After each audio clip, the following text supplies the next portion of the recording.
நாளும் கோளும் என்ன செய்யும் நாம் முருகன் இருக்கையில் பிளே தமிழ் நேயர்களுக்கு வணக்கம்.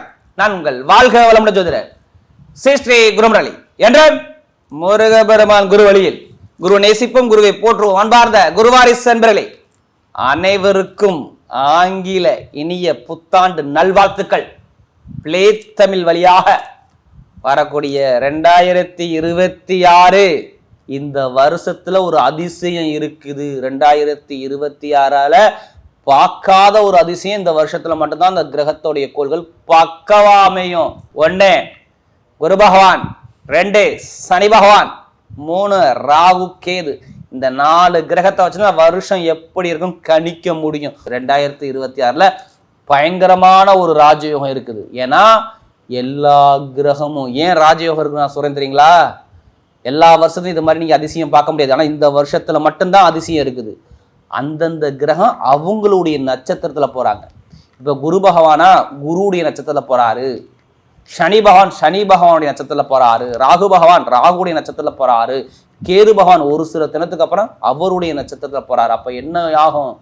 இந்த 4 கிரகம் நல்லா இருந்துட்டா மனித வாழ்க்கையில எல்லாமே வெற்றி தான். ஏன்னா சனி தான் ஒரு மனிதனை பெரிய அளவுக்கு தொழில, உத்தியோகத்துல, ஆயில்ல ஒரு பிரம்மாண்டமான ஹார்ட் ஒர்க்கை பார்க்குறது சனி பகவான் தான். இவர் ஜாதகம் நல்லா இருக்கும். எல்லாருமே ஜாதகனோட இடத்துல வேகமாக விடுவாங்க என்ன சனி பகவானை கண்டா. அடுத்து குரு பெருங்கொண்ட பணம், இன்கம், வருமானம். இவரும் ஒரு முக்கியமான கிரகம். வீட்டில் சுபகாரியம், சுப செலவு, நம்ம ஜாதகத்துல தோஷத்தை போக்குற ஒரே கிரகம் குரு பகவான் தான். குரு பார்த்தால் கோடி நன்மை. இவரையும் நம்ம மெயினா பார்க்கணும். அடுத்து ராகு கேது வந்தாவே எல்லாரும் ஜாதகனோட இடத்துல வேகமாக போய் பார்ப்பாங்க. ஏன்னா இவர் தோஷத்தை ஏற்படுத்தக்கூடிய கிரகம். ராகு எந்த இடம் இருக்கோ ஒரு மனிதனை பிரம்மாண்டமா கொண்டு போய் டக்குன்னு கீழே சறுக்கி விட்டுருவோம். ராகு கேது அப்படி கிடையாது. ஒரு மனிதன் அப்படியே ஒரு குழப்பத்தை கொடுத்து, ஒரு மனக்குழப்பத்தை கொடுத்து, ஒரு ஸ்டெடியான ஒரு மைண்ட் இல்லாமல் குழப்பத்தை கொடுத்துக்கணும். அப்போ இந்த ராகு கேதும் ஒருத்தருடைய ஜாதகத்துல முக்கியம். அப்போ இந்த எல்லா கிரகமும் அவருடைய நட்சத்திரத்துல போகும்போது சில பேருக்கு மிகப்பெரிய ஒரு ராஜயோகம். இந்த 12 ராசியும் பக்காவா இருக்கு. கடைசி மட்டும் வீடியோ பாருங்க. நான் ஒரு இதுல என்ன பலன் கொடுக்க தெரியுமா? கடைசி மட்டும் வீடியோ பாருங்க. உங்களுடைய நட்சத்திரத்துக்கு 2026 ஃபுல்லா என்னென்ன ஒரு விசேஷமான யோகம் இருக்கு, இதுக்கு நான் வீடியோல இருக்கு. கடைசி முடி வீடியோ பாருங்க. இப்போ நம்ம வீடியோக்குள்ள போவோம். அன்பார்ந்த தனுசு ராசி என்பர்களே, பொதுவாக தனுசு ராசி காலபுருஷனுடைய 9வது ராசி தாங்க தனுசு ராசி. எப்போதுமே சரி, தனுசு ராசிக்காரங்க எதுலையுமே நல்ல ஒரு ஒழுக்கமான குணம் கொண்ட ஒரே ராசினா தனுசு ராசி தான். எப்படி இவங்கள மாதிரி யாரும் ஒழுக்கமா இருக்க முடியாதுங்க. எப்போதுமே இந்த ராசியில பிறந்துட்டாவே பாருங்க, எந்த வேலையுமே கரெக்டாக பார்ப்பாங்க. ஒரு பொய் சொல்ல தெரியாது. இந்த ராசியுடைய குணமே சொல்கிறேன். ஒரு கரெக்டாக இருப்பாங்க. எல்லா விஷயமும் கரெக்டாக ஒரு அக்யூரேட்டாக கொண்டு போவாங்க. எப்போதுமே குடும்பத்து மேலே தாய் தந்தை மாதிரி நிறைய இருந்து பார்ப்பாங்க. பிறந்த ஊரை விட்டு வெளிநாடு, வெளியூர், இந்த மாதிரி நிறைய பயணத்தை அதிகமாக மேற்கொள்ளக்கூடிய ஒரே ராசினா தனுசு ராசி தான். ஒரு குறி வச்சு ஒரு காரியத்தை இறங்கிட்டாங்கன்னா அந்த காரியத்தை முடிக்காமல் வெளில வர மாட்டாங்க. நண்பனாக இருந்தாலும் சரி, எதிரியாக இருந்தாலும் சரி, அவனை நண்பன் ஆக்குறது ஈஸியாக தனுசு ராசியில் மட்டும்தான் முடியும். வேறு யாராலையும் முடியாது. அட்ஜஸ்ட் பண்ணுறதான், வேற ஒன்றும் கிடையாது. சரி நீ இப்படி தான், உன்னுடைய கேரக்டர் இப்படி தான், நான் சரி உங்கள்கிட்ட நான் இப்படி பழகிக்கிறேன் அப்படிங்கிற ஒரு அட்ஜஸ்ட் பண்ணி போகக்கூடிய ஒரே ராசி எதுனா தனுசு ராசி மட்டும்தான். விட்டு கொடுத்து போகிற தன்மை இருக்கும். இதுதான் இந்த ராசியுடைய குணமே. எப்படி விட்டு கொடுத்து போகிற குணம் அதிகமாக தனுசு ராசிக்கிட்ட உண்டு. தைரியம், தன்னம்பிக்கை, பயங்கரமான திறமையான குணம் எல்லாமே இருக்கும். அப்படிப்பட்ட தனுசு ராசி என்பது அவருடைய 2026 4 கிரகம் தான் இந்த வருஷத்துல உங்களுக்கு வாழ்க்கையை மாற்ற போகுது. குரு பகவான், சனி பகவான், ராகு பகவான், கேது பகவான். இந்த 4 கிரகம் தான் முடிவு பண்ண போகுது. ஏன்னா உங்க ராசி பிரகாரம் 3ஆம் இடத்துல ராகு நிற்கிறார். நல்லா பாருங்க, இந்த வருஷம் அவர் மாறவே மாட்டார். ராகு போன 1.5 வருஷத்துல ஒரு ராசி செய்வாருங்க. அவர் 3ஆம் இடத்துல ராகு இருக்கார். 4ஆம் இடத்துல பாருங்க, ஒரு அர்த்தாஷ்டம சனி 4ஆம் இடத்துல கேந்திர யோகத்துல சனி பகவான் இருக்கார். நல்லா தெரிஞ்சுக்கணும். எப்படி கேந்திர யோகத்துல சனி பகவான் 1, 4, 7, 10 இதுல எந்த கிரகம் இருந்தாலும் அது கேந்திர யோகம்பாங்க. 4ஆம் இடத்துல சனி பகவான் இருக்கார். அடுத்து பாருங்க 7ஆம் இடத்துல குரு, அவரும் கேந்திரத்துல தான் குரு பகவான் இருக்கார். எங்க? மிதுன ராசியில. அடுத்து 9ஆம் இடத்துல திரிகோணத்துல கேது இருக்காரு பாருங்க. செம்ம யோகம். இதுல இருக்க கேது மட்டும் பக்காவா இருக்காரு பாருங்க. உங்களுக்கு முயற்சியில ராகு, வெற்றியில கேது. எப்போதுமே குருவும் கேதுவும் நட்பு கிரகம் எடுத்துக்கலாம். அப்போ மெயினாக பாருங்கள், இந்த கிரகம்லாம் அந்த அமைப்பாக இருக்குது. ஒரு சில தினத்துக்கு அப்புறம் குரு பகவான் 8ஆம் இடத்துக்கு வருவார். மற்ற எல்லா கிரகமும் அதே இடத்துல தான் இருக்கும். நல்லா தெரிஞ்சுக்கணும். இந்த வருஷம் எல்லாமே பாருங்கள், எந்த கிரகமே கெட்டத்தில் எதுவுமே 8ஆம் இடத்துலையோ 6ஆம் இடத்துலையோ உங்களுக்கு கிடையவே கிடையாது. நான் ஓப்பனாக சொல்கிறேன், எந்த கிரகமும் கெட்ட இடத்துல இல்லை. ஆனாலும் இப்படி ஆனாலும் சனி பகவான் 4ஆம் இடத்துல அர்த்தாஷ்டம சனி ஒரு மனிதனுக்கு வரக்கூடாது. அர்த்தாஷ்டம சனி வரக்கூடாது. அப்ப சனி பகவான் நல்லா இருக்காரு, ஏன்னா அவர் சுயசாரம் வாங்கியிருக்க உட்காந்துருக்காரு. ஏன்னா இதுக்கு முன்னாடி பாருங்க, நீங்க பொருளாதார வருமானத்திலையும் கடனோ பகையோ எதிரியோ நீங்க நிறைய பார்த்துருப்பீங்க. கேளுங்க, கடன் இல்லாத ஆளே கிடையாது தனுசு ராசிக்காரங்க. கடன் இல்லாத ஆளே இருக்க முடியாது, மருத்துவமனைக்கு போகாத ஆளே இருக்க முடியாது. கடன் இல்லைன்னா நல்லா இருந்தாலும் மருத்துவ செலவு கண்டிப்பா இப்ப ரீசெண்டா பண்ணியிருப்பாங்க, ஒரு 4 மாசம் தான். டயத்தை எடுத்துக்குங்க. மருத்துவ செலவு, கடன் பிரச்சனை, பகை பிரச்சனை, எதிரி பிரச்சனை நிறைய இருந்திருக்கும். வேலை இல்லாம எத்தனை பேர் வீட்டுல இருக்கா மட்டும் கேளுங்க.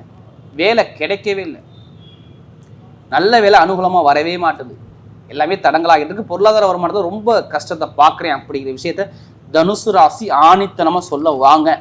லாபத்திலையும் பொருளாதாரத்திலையும் வருமானத்திலையும் ஒரு தடங்களை பார்த்துருப்பாங்க. குழந்தைகளுக்கு பூர்வீகத்தில் ஒரு மன வருத்தம் இருந்திருக்கும். தந்தை தாய் உடம்பு ஆரோக்கியத்தில் கண்டிப்பாக மருத்துவ செலவு நடந்திருக்கும். பெருங்கொண்ட பணத்தை ஒரு இழப்புகளை கண்டிப்பாக பார்த்துருப்பீங்க. படிப்பு கல்வியில் ஒரு மந்தமான தன்மையை நிறைய பேர் பார்த்துருக்கணும். இது எல்லாமே தனுசுக்கு நடந்திருக்கும். இதை கேட்ட சொல்லுவாங்க, ஆமா இருந்துச்சு அப்படின்பாங்க. நான் வழக்க பார்க்குறேன், இட பிரச்சனை பார்க்குறேன், ஏதோ ஒரு வழக்குகளை தனுசு ராசிக்கார பார்த்துக்கிட்டே இருக்கிறாங்க. ஏன்னா நமக்கு அதிக ஜாதகம் கொடுத்தது தனுசு ராசி தனுசு ராசி தனுசு ராசி. ஆனால் அந்த 2026 பாருங்க, நல்ல ஒரு டைம். சனி பகவான் வக்கர நிவர்த்தி ஆகிட்டு 1, அது உங்களுக்கு நல்லது. 9ஆம் இடத்துக்கு கேது பகவான் அவருடைய சுயசாரம் வாங்க போகிறார், அதுவும் சூப்பர். ஒரு சில மார்ச் மாதம் 29 சுயசாரம் வாங்கிடுவார் 2. குரு சொந்த சாரம் வாங்கி உங்களை பார்க்குறாரு, அது 3. இதுதான் இங்கே நல்ல விஷயம், வேறு ஒன்றும் கிடையாது. இப்போ ஒன்றும் இல்லை, வேலை கிடைக்காத அனைவருக்குமே வெளிநாட்டு வெளியில் உள்ளவங்க கண்டிப்பாக வேலை உத்தியோகம் சூப்பரான வேலை, நல்ல அனுகூலமான வேலை கிடைக்கும். எதனால் சொல்கிறீங்க? எதை வச்சு உங்களால் வேலை உத்தியோகம் கிடைக்குங்கிற வார்த்தையை இந்த 2026 சொல்ல முடியுது அப்படிங்கிற வார்த்தை கேட்டால் நான் ஒரே வார்த்தை சொல்லுவேன். சனி பகவான் 3ஆம் பார்வையாக சிறப்பு பார்வையாக 6ஆம் இடத்தை பார்ப்பதால் வேலை உத்தியோகம் கிடைக்க போகுது, எழுதியே கொடுத்துடலாம். அப்போ ஜாதகத்தில் என்ன பண்ணணும்? சனி பகவான் நல்லா இருக்கணும். உங்கள் ஜாதகத்தில் நோய் இருக்காதுங்க, எதிரி இருக்காதுங்க, பகை இருக்காதுங்க, கடன் இருக்காங்க, வேலை உத்தியோகம் நல்ல ஒரு அனுகூலமாக அமைங்க. ஏன்னா சனியுடைய பார்வை அவர் சுயசாரம் வாங்கி பார்க்குறாங்க, வருமானத்துக்கு அதிக சரத்தை வாங்க பார்க்குறாங்க. அப்போ நிறைய பேர் லோன் கேட்குறதோ இல்லை பேங்க்ல ஏதாச்சும் விஷயம் பண்ணுறதோ எல்லாமே கரெக்டாக அமைங்க. இட பிரச்சனையோ இல்லை வண்டி வாகனத்தில் செலவோ விரைய செலவோ வீடோ வழக்கோ ஏதோ ஒரு விதத்தை ஜெயிக்க போகிறீங்க. இப்போ அப்பாடைய சொத்து அம்மாடைய சொத்து எல்லாமே உங்களுக்கு கிடைக்க போகுதுன்னு இருக்குது. ஏன் வழக்குகள் நீங்கள் ஜெயிப்பீங்கன்னு சொல்கிறீங்க? என்ன காரணம்? 4ஆம் வீடு, வீடு இடம் பூமி எல்லாமே 4ஆம் இடம் தான். குருபான் ஸ்ட்ரிக்ட் அவங்க ராசியை பார்க்குறாரு. அப்போ வழக்கு கொஞ்சம் ஜெயிப்பீங்களா ஜெயிக்க மாட்டீங்களா? கண்டிப்பாக ஜெயிப்பீங்க. வெளிநாடு போவீங்க, வெளியூரில் நிறைய பேர் வேலை பார்க்கலாம், ப்ரொமோஷன் காத்திருக்கு ராஜா. இது முதல்ல நான் ஃபஸ்ட்டே சொல்லியிருக்கணும். அது தனியாராக இருக்கட்டும் இல்லை கவர்மெண்டாக, எல்லாத்துக்கும் நல்லா இருக்கும். அதேமாதிரி மாணவ மாணவிலாம் படிப்பு கல்வியில் விடாமல் நீங்கள் எழுதுங்க, எக்ஸாம் எழுதுங்க. இந்த 2026 அதிக போஸ்டிங் அரசாங்க போஸ்டிங்கில் போடுறது நீங்களாக மட்டும்தான் இருப்பீங்க. இது நம்ம கண்டிப்பாக நடக்கும் உங்கள் வாழ்க்கையில்.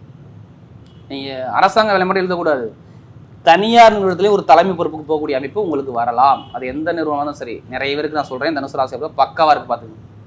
ஏன்னா அவருடைய பார்வை 11ஆம் இடத்தை குரு பகவான் பார்ப்பதால் வேலை உத்தியத்தில் ஒரு பெரிய லெவலுக்கு நீங்கள் போகக்கூடிய அமைப்பு கண்டிப்பாக அமையும். 10ஆம் இடத்தை புகழ் அந்தஸ்து கௌரவத்தை சனி பகவான் பார்ப்பதால் நல்ல ஒரு மாற்றம் இருக்கும். உங்கள் ராசியிலிருந்து 3ஆம் இடத்தை இந்த குரு பகவான் பார்ப்பதால் 7ஆம் இடத்துல 3ஆம் இடத்தை பார்க்கறதுனால படிப்புகளில் ஒரு பெரிய அளவுக்கு போய் ஒரு மதிக்கிறாப்புல ஒரு அளவுக்கு நீங்கள் கண்டிப்பாக போவீங்க. மாணவ மாணவி தான் சொல்கிறேன். கணவன் மனைவிக்குள்ள ஒரு மன வருத்தங்கள் நிறைய இருந்திருக்கும். திருமணமாக சொல்லவே முடியல, நிறைய கஷ்டங்க திருமண வாழ்க்கையில். தனுசு ராசியில் மண்டே பிச்சுக்கிறாங்க. திருமணம் இதான் பொண்ணு மாப்பிள்ளை எல்லாம் கிட்ட நெருங்கி போவாங்க, தம்மாவாக தரையாருக்கு பிரச்சனை பார்க்குறது எல்லாமே பார்த்தது யாருன்னா தனுசு 2025. ஆனால் எல்லாத்துக்கும் இந்த வருஷம் கல்யாணம் முடிஞ்சிடும். நடக்காத கல்யாணம் நடக்குங்க. குழந்தை பாக்கியம் நிறைய பேர் கண்டிப்பாக கருத்தரிக்கணுங்க. கண்டிப்பாக குழந்தை பாக்கியம் உண்டு. காதல் திருமணம், குழந்தை பாக்கியம் இது எல்லாமே பர்ஃபெக்டாக இருக்குங்க. 7ல் குரு, உங்கள் ஜாதத்தில் குரு நல்லா இருந்தால் மட்டும் கன்ஃபார்ம் பார்த்துங்க. குருவும் புதனும் நல்லா இருந்தால் இப்போ கல்யாணங்கள் உண்டு. இந்த தசாபதி வரணும், கண்டிப்பாக நடக்கும். பார்த்துங்க. இரும்பு சார்ந்த வேலை, மருத்துவத்துறை நல்லா மெயினாக மருத்துவத்துறை நீங்கள் இருப்பீங்க. அடுத்து எலக்ட்ரிக்கல் ஃபீல்டு, அடுத்து கலைத்துறை நிறைய பேர் இருப்பீங்க. அடுத்து அரசியல் சார்ந்த விஷயம், இரும்பு சார்ந்த வேலை, நெருப்பு சார்ந்த வேலை, இது எல்லாமே நீங்கள் இருக்கணும். ஆசிரியர் வேலை, இது எல்லாத்துமே பாருங்கள் சூப்பராக இருக்கும். பெண்களுக்கு மிகப்பெரிய வெற்றியை கொடுத்துருவார் பாருங்கள். இப்போ எடுங்க லாட்ரி யோகத்தை. நிறைய பேர் கேட்குற கேள்வி லாட்ரி யோகம் அடிக்குமா கேட்குறீங்களா? கண்டிப்பாக எடுங்க. இப்போ அடிக்கலாம் என்னென்னு உங்கள் ஜாதகத்தை பார்த்து தசாபதி பார்த்து கண்டிப்பாக லாட்ரி யோகத்தை மூவ் பண்ணி பாருங்கள். செம்ம யோகம் இருக்குது. 11ஆம் இடத்துல குரு பார்வை கொடுக்குறாரு. உங்கள் ராசி அதிபதி நல்லா ஒரு சொந்த சாரம் வாங்கி பார்க்கறனால தான் லாட்ரி யோகம் அடிக்குங்கிற விஷயத்த சொல்கிறேன். அப்போ ஜாதகத்தை பார்த்து தசாபதி மூவ் பண்ணால் கண்டிப்பாக லாட்ரி யோகம் இருக்குது. அதனால் அதுக்கு அதிலே பணத்தை போட்டு வரைய பண்ணாமல் ஜாதகத்தை பார்த்து மூவ் பண்ண வெற்றி நிச்சயம். பெண்களுக்கு மிகப்பெரிய வெற்றி கொடுத்துருவார். விளையாட்டுத்துறை செம்மையாக இருக்கும். இப்போ நட்சத்திரம் பார்த்தீங்கன்னா முதல் நட்சத்திரம், மூல நட்சத்திரம் பிறந்தவங்க பயங்கரமான தன்னம்பிக்கையான குணம் இருக்கும் பாருங்க. செம்மையான ஒரு நட்சத்திரங்க 3 நட்சத்திரம் பிறந்தாவே. பயங்கரமாக கற்பனை பண்ணுவாங்க. இவங்கள மாதிரி யாரும் யோசிக்க முடியாது. 3 நட்சத்திரம் பிறந்தா பயங்கரமான திறமையான குணம், ஒரு டேலண்டான குணம் எல்லாமே இந்த நட்சத்திரத்தை நம்ம கண்டிப்பாக சொல்லலாம். எது வந்தாலும் சரி, இயற்கையான ஞானம்னு சொல்லுவாங்களே, இது இவங்கள்ட்ட நிறைய இருக்கும். பயங்கரமான ஒரு ஞானம் இருக்கும். எதுவுமே சொல்லிக் கொடுக்கணும், பார்த்தோன்னா செய்யக்கூடிய மைண்ட் பவர் பயங்கரமாக உண்டு. அதாவது 3 நட்சத்திரம் பிறந்தவங்க. இனிமேல் பாருங்கள், எல்லாமே யோகமாக வருது பாருங்கள். வேலை உத்தியோகம், வெளிநாடு யோகம், வெளியூர் யோகம், படிப்புகளில் ஒரு மாற்றம், தொழிலில் ஒரு மாற்றம், எல்லாமே சூப்பராக இருக்கும். நான் சொல்கிறது 3 நட்சத்திரம் பிறந்த அனைவருக்குமே நல்ல ஒரு யோகம் இருக்குது. ஏன்னா உங்களுடைய ராசி அதிபதியான உங்கள் நட்சத்திர அதிபதி கேது பகவான் 9ஆம் இடத்துலேருந்து நேராக 2ஆம் இடம் 3ஆம் இடத்தை பார்க்குறனால திருமண வாழ்க்கை, குடும்ப வாழ்க்கை, வேலை உத்தியோக மாற்றம், தொழிலில் ஒரு மாற்றம், கடன் பிரச்சனை, பகை பிரச்சனை, எதிரி பிரச்சனை எதுவுமே இருக்காது. ஏன்னா நமக்கு அதிக ஜாதகம் கொடுத்தது 3 நட்சத்திரம் பிறந்தவங்களாம். மருத்துவ ஃபீல்டு, கெமிக்கல் ஃபீல்டு எல்லாத்தையும் சொல்கிறேன், நீங்கள் பெரிய அளவுக்கு போகிறீங்க. அடுத்து பூராட நட்சத்திரம் பிறந்தவங்க ரொம்ப கற்பனையான குணம், நிறைய கலைகளை விரும்பக்கூடிய குணங்கள் நிறைய இருக்கும். அதாவது நான் சொல்கிறது பூராட நட்சத்திரம் பிறந்தாவே நிறைய கலைகளை விரும்புவாங்க. இவங்கள மாதிரி யாரும் கற்பனை பண்ண முடியாது, கலையில் விரும்ப முடியாது. பயங்கரமாக திறமையான குணம், டேலண்டான குணம், வேலை தொழில், லாபம், வருமானம் இதை பற்றியே சிந்திக்க கொடுக்கணும் நிறைய பாருங்கள். இந்த பூராட நட்சத்திரம் தான் கண்டிப்பாக இருக்கும், கண்டிப்பாக உண்டு. இனிமேல் லைஃப்பில் பாருங்கள் எல்லாமே வெற்றியாக வரும் பாருங்கள். ஏன்னா வருமானம் இல்லை, கடன் பிரச்சனை, பகை பிரச்சனை, எதிரி பிரச்சனை, வேலை பிரச்சனை, உத்தியோக பிரச்சனை, திருமணத்தில் பிரச்சனை, படிப்புகளில் ஒரு பிரச்சனை, அரசாங்க வேலை தாமதம் எல்லாமே உங்களுக்கு நடந்துருச்சு இதுக்கு முன்னாடி 2025. இனிமேல் நல்ல ஒரு மாற்றம் 2026 இருக்குது. ஏன்னா சுக்கிர பகவான் எப்படி பார்த்தாலும் 2 வீடு, இடம், பூமி, வண்டி, வாகனம் இதெல்லாம் தாண்டி தான் போவார். ஏன்னா ராசி அதிபதி நல்லா இருப்பார். எப்படி ராசி அதிபதி நல்லா இருப்பார். உங்களுடைய திசாபுத்தி மட்டும் பார்த்துக்குங்க. நட்சத்திர அதிபதி எப்படி பார்த்தா சுக்கிர பகவான் இனிமேல் பலமாயிருவார். அதெல்லாம் நல்ல ஒரு மாற்றங்கள் இருக்குது. இப்போ வீடு வாங்குறது, இடம் வாங்குறது, வண்டி வாங்குறது, வாகனம் வாங்குறது, வெளிநாடு போகிறது, வெளியூர் போகிறது, படிப்பில் ஒரு மாற்றம் போகிறது, தொழில் ஒரு மாற்றம் எல்லாமே சூப்பராக இருக்கும். நீங்கள் எடுக்கக்கூடிய முயற்சி எல்லாமே ஒரு வெற்றியாக வரும். இனிமேல் தோல்வி உங்களுக்கு கிடையாது. நான் சொல்கிறது புராணத்தில் பிறந்தது. ஏன்னா அதிக ஜாதகம் கொடுத்தது இந்த புராணத்தில் பிறந்தவங்க தான். இனிமேல் நல்ல லைஃப்பில் கண்டிப்பாக வெற்றி உண்டு. கணவன் மனைவி ஒற்றுமை, படிப்புகள் எல்லாமே சூப்பராக இருக்கும். அடுத்து உத்திராடத்தில் பிறந்தவங்க எனவே தைரியம், தன்னம்பிக்கை, நீதி, நேர்மை, ஒழுக்கம் பயங்கரமாக இருக்கும். இவங்கள்ட்ட எந்த வேலை கொடுத்தாலும் பாருங்கள், அந்த பர்ஃபெக்டாக அந்த வேலையை பார்ப்பாங்க. நல்ல ஒரு அனுகூலமான ஒரு நட்சத்திரம் அந்த உத்திராடத்தில் பிறந்தவங்க தான். எப்போதும் குடும்பத்து மேலேயும் சரி, இதனுடைய ஃபேமிலி மேலே சரி, தன்னைத்தானே அர்ப்பணிக்கக்கூடிய ஒரே நட்சத்திரம் அந்த உத்திராடம் தாங்க. தலைமை பொறுப்பில் இருக்கணும் எங்கே இருந்தாலும் சரி. இவங்கள்ட்ட மற்றவங்க கூட கை கட்டி நிற்கக்கூடாது, நம்ம தன்மானத்தை நம்ம பார்க்கணும் அப்படிங்கிற எண்ணங்கள் இவங்கள்ட்ட நிறைய இருக்கும். இனிமேல் பாருங்கள், இதுக்கு முன்னாடி பாருங்கள் வருமானம், பொருளாதாரம், விரைய செலவு, நிறைய நண்பர்கள், கூட்டாளி, பழக்க வழக்கம், நிறைய கஷ்டத்தை இப்போ ரீசெண்டாக பார்த்துருக்காங்க. வேலை சரியாக அமையல, உத்தியோகம் சரியாக அமையல, வம்பு வழக்கு பிரச்சனை, ஏதாச்சும் வழக்கு பிரச்சனை, கோர்ட்டு கேஸ் பிரச்சனை நிறைய பார்த்தது யாருன்னா அந்த உத்திராடத்தில் பிறந்தவங்க தான். அரசியலாக இருக்கட்டும், இல்லை ஒரு வேலையாக இருக்கட்டும், எல்லாத்துலேயும் ஒரு தடங்கா, தொழிலாக இருக்கட்டும், எல்லாமே தடங்களை பார்த்தீங்கன்னா நமக்கு அதிக ஜாதகம் கொடுத்தது அந்த உத்திராடத்தில் பிறந்தவங்க தான். இனிமேல் இந்த வருஷத்தில் 2026 செம்மையாக இருக்கும். நிறைய பேர் வீடு வாங்குவாங்க, இடம் வாங்குவாங்க, வண்டி வாங்குவாங்க, வாகனம் வாங்குவாங்க, வெளிநாடு போவாங்க, வெளியூர் போவாங்க, படிப்புகளில் ஒரு மாற்றம் பார்க்கணும், தொழிலில் ஒரு நல்ல ஒரு மாற்றம் இருக்கும். அது எல்லாமே பர்ஃபெக்டாக அமையும். உத்திராடத்தில் பிறந்தவங்களுக்கு எல்லாத்துக்கும் சொல்கிறேன், நல்ல டைம் பக்காவாக இருக்குது, கண்டிப்பாக யூஸ் பண்ணிக்கணும். வரக்கூடிய 2026 தனுசு ராசியை பொறுத்தவரை மிகப்பெரிய வெற்றி உள்ள காலமாகவே அமைகிறது.